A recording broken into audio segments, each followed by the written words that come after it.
Le principe, c'est d'avoir des engins de pêche qui sont disposés aux abords des zones d'activité nautique à enjeu et qui vont pouvoir avoir un échantillonnage temporel. On reste avec une smart drumline appâtée pendant une douzaine d'heures et donc on a plus de chances de capturer des animaux qui vont fréquenter cette zone-là. On sait que ce n'est pas une barrière, on est loin d'avoir 100% d'efficacité, on est certain qu'on n'a pas tous les animaux qui passent dans le coin qui vont être capturables, d'autant plus qu'en plus on ne travaille que de nuit. Aux abords des zones d'activité nautique, je pense entre Saint-Gilles et Étang-Salé. Il n'y a que deux endroits où on travaille 24/24, c'est la baie de Saint-Paul et Saint-Pierre-Pic-du-Diable, pour des raisons liées à, je dirais, à la réticence d'un certain nombre d'acteurs à voir des engins de pêche appâtés une douzaine d'heures au même moment que des activités nautiques pendant la journée. Je reviendrai là-dessus, je pense que ce sont des choses qu'on peut dépasser largement, puisqu'on a des résultats, je vais revenir, qui montrent que cette réticence n'est basée que sur des fantasmes et pas du tout sur aucune donnée, aucune réalité. Là où on a pêché et quand on a pêché, il y a eu 0 attaque. Donc quand on entend que oui, ça va être plus dangereux, etc., de poser des drumlines, etc., bah c'est exactement l'inverse que les faits nous montrent là.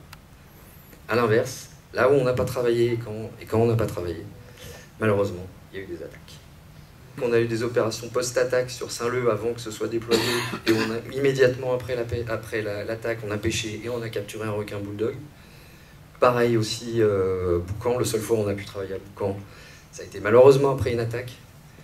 Ce serait peut-être intéressant de travailler avant qu'il y ait des attaques. On va continuer à travailler sur les publications scientifiques, il y en a une deuxième là en cours, notamment en lien avec l'attractivité supposée des appâts et des captures en termes d'attractivité des requins dans les zones où sont déployés, où les résultats se vont complètement à l'encontre des fantasmes qui ont été largement diffusés ces dernières années à La Réunion.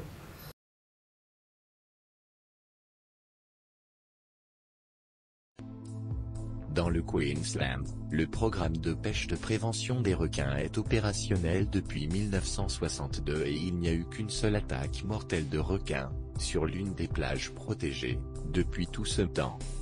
C'est un record enviable.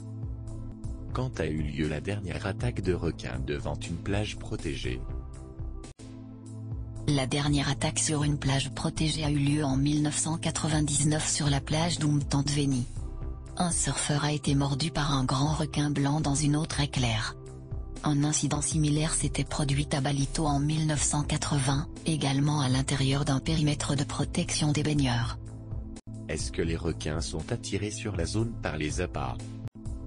La distance sur laquelle les requins sont censés être sensibles aux odeurs est de l'ordre de quelques centaines de mètres, par opposition au kilomètre. Si l'attrait pour les hameçons avec appât est le mécanisme par lequel les drumlines pêchent les requins, les appâts sont susceptibles d'attirer uniquement les requins qui se trouvent déjà à proximité de la plage. En outre, il convient de rappeler que chaque drumline n'a qu'un seul hameçon appâté, et que la plupart des installations comptent entre 4 et 8 drumlines seulement. Chaque appât pèse environ 500 grammes. Par conséquent, la quantité d'appât présent sur une zone protégée n'est pas importante. La quantité totale d'appât qui est utilisée par les drumlines sur l'ensemble de la côte du KwaZulu-Natal ne représente qu'une petite fraction, moins de 5%, de celle utilisée par la pêche à la ligne, depuis la côte.